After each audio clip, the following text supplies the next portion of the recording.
Welcome, viewing several once again. I think this is episode 52 of my little series I like to call Hands Up. Who loves a train set? Me. So, I've got a few, I managed to acquire a few little sets this week, and they were all ones that I bid on and was the only bidder. They were in very poor condition and the boxes were in poor condition. This is another one that I got. Actually, this was put up very cheaply, and I put it on watch, and the seller did an offer, so I bought it in the low 20s, I think it was. And I haven't seen a Piko Junior Set with this type of box before. Now, the box is obviously quite tatty, and I don't mind that. And I'm buying a lot of tatty and broken sets recently because they're quite cheap and nobody wants them.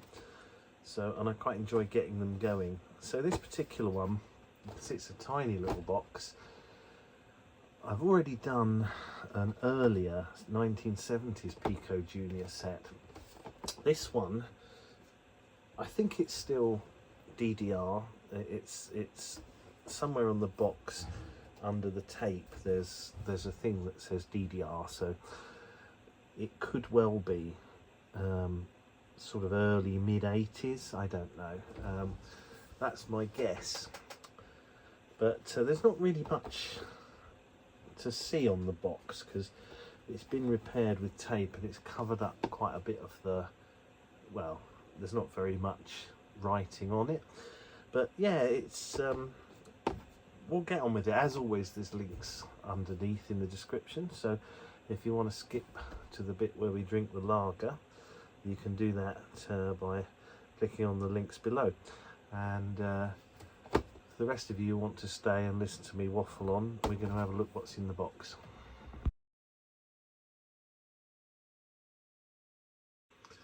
Right, so as you can see, it's a lovely compact set. First thing you'll notice is it's got this locomotive and this controller, a very sort of interesting colour plastic. So we'll take a look at this Loco first.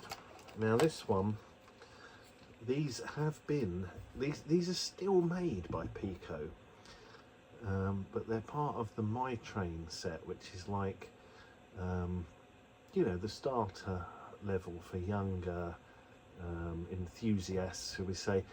So it's a bit like the Hornby play trains in some ways, but you do get, I don't know about now, but here we've got the proper Piko track, so you could expand this set.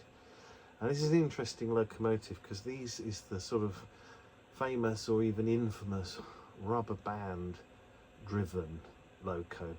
So I'll probably just pop it open so you can see inside it, and we'll have a little look at that presently. But we'll have a look at the rest of the things in the box first. So you get two of these, and these actually, they're not too bad.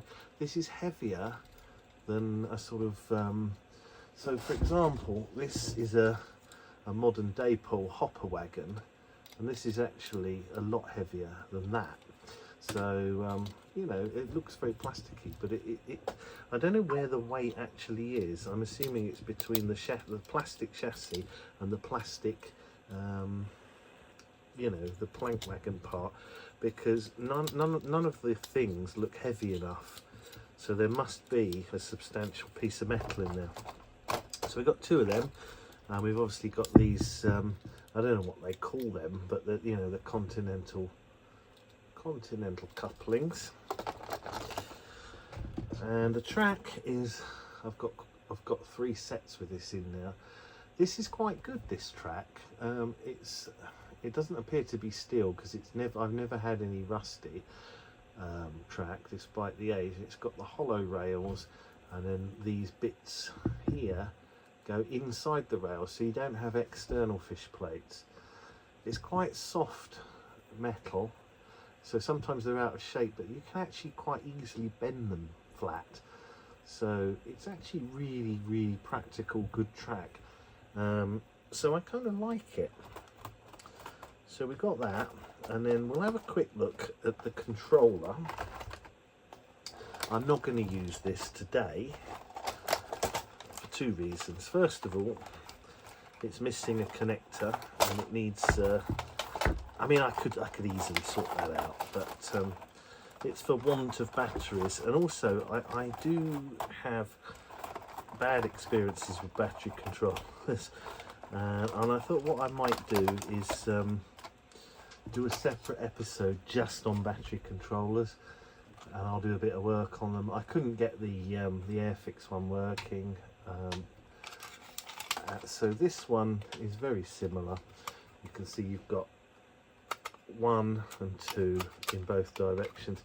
So basically what it does, it's just got a very simple thing there that will connect and give you half the voltage or the full voltage. So you've got 0 to 4.5 or 9 volts, and it looks like it takes 6 C cells. Now at some point I probably will try that. I have tried some I've tried to do some C cell controller based stuff in the past, but it failed miserably because they're just very difficult to get working, these old things. So I think I'm going to use the Gauge Master. Now we'll have a look inside this Loco and we'll talk a little bit more about it, and then we'll just get it set up, have a beer, watch it. Why not?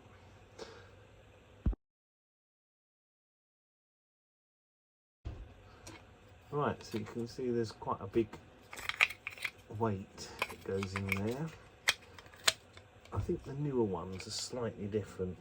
That's probably lead. It's probably not lead in the new ones because of EU rules or what have you. But as you can see, 2 elastic bands that just connect to those drive shafts, and the axles are just held in place by the elastic bands. Simple motor in the middle. When it went off the table, it broke off a bit. You can see there that's got, and that side broke off, so I had to super glue that coupler on, but it's been working okay. Really simple, but and then you just put it back together, and there's a couple of little tabs that click in like that. So that's that. Now they still make these, as I said, in red DB livery, and some of the proper YouTubers have actually reviewed them as part of the Piko MyTrains range. So if you're interested in more about this, there's other videos that probably go into more detail on these. And I think some of the really horribly cheap ones you can buy on AliExpress are rubber band driven, and they look a bit like this. So I do wonder whether they are either clones of this or the same tooling. I'm not sure. I haven't had time to really look. But yeah, so that's the locomotive. Really simple. Now when I got it, it was those rubber drive bands were just slipping and slipping. So I did have a bit of a look round, and you can buy them. And I thought, well, I'll try some elastic bands. I tried a few things. And then in the end, I remembered a little trick that I've done on tape drives in old computers and all sorts of things, where the inside of the band just wears smooth. So you just literally turn the band inside out and put it back on. So I did that with this, and it worked straight away. So whether that'll last very long, I don't know, but it lasted long enough for me to film the next section of this. So we'll go to that, have a beer, watch it. Why not?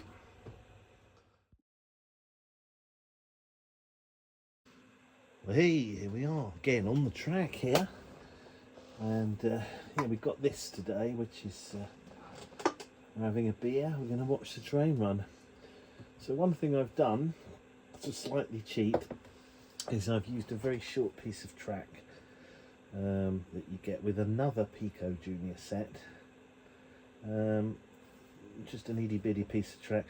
because I want to use the power point.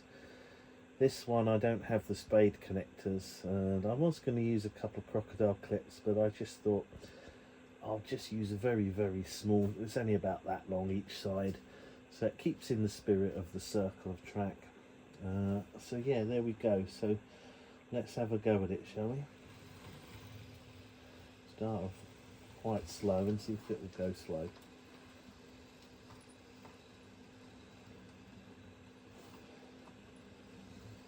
But we will just give it a bit more juice.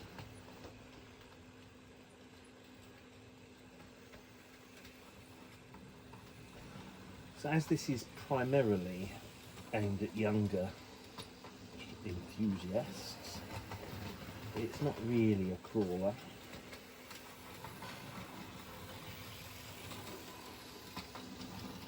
But you know, it runs alright. I'll talk about, I'm just doing this bit first and check that it actually runs. I'll talk more in the previous sections, which I'll film afterwards, about the issues I've had with it. Not very many, to be honest. It's been pretty good. But you can see the track's a little bit rickety, but I quite like this Piko track.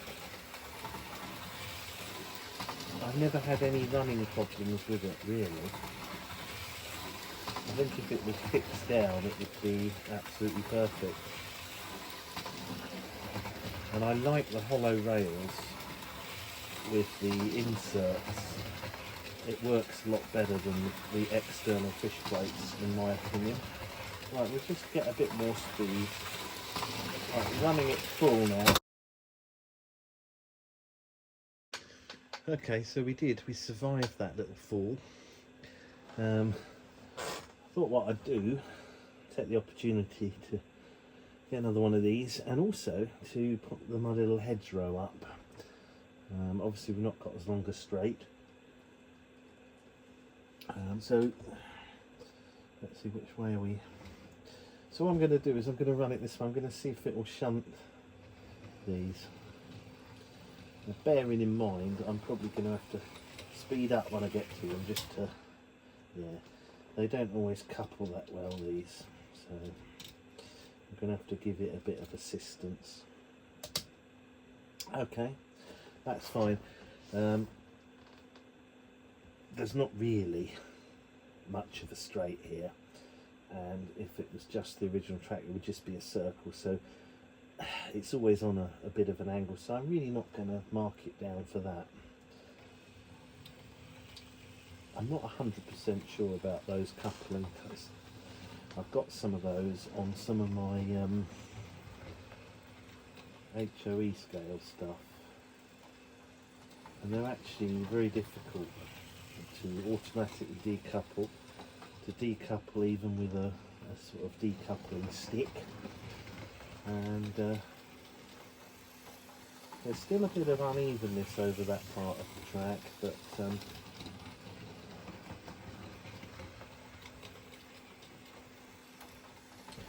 so we've learned our lesson in terms of going fast, bearing in mind that this set would be running from 9 volts worth of batteries, and it would either be running at 4.5 or 9 volts. And when I ran it full speed and it came off, that was quite a lot of it. It's 14 volts or whatever. This puts 15 volts nearly, what this puts out. On a tight angle like this. Now there's no gearing on this. The motor shaft, it's kind of like because it's the band drive. But you do have the width of the shaft from the motor, plus the kind of the drum on the wheel, so it does gear it down a little bit, but they're very high spinning motors then. Anyway, we'll go the other way, just see if it will push them, or whether the track's a bit uneven. Again, I'm not going to blame the track too much, because it's easy to bend it into shape. And if you were nailing it down, it wouldn't be a problem. I do like this track. I think it's rather good. The absence of external fish plates and the use of a hollow rail with the joiner inside, I think works really well. And I've got 3 of these old Piko sets now, and really the track has performed absolutely brilliantly considering their age. So I don't know whether they were nickel silver from the get-go, but yeah, it's a good track. So we're just gonna, it's very difficult to get a crawl.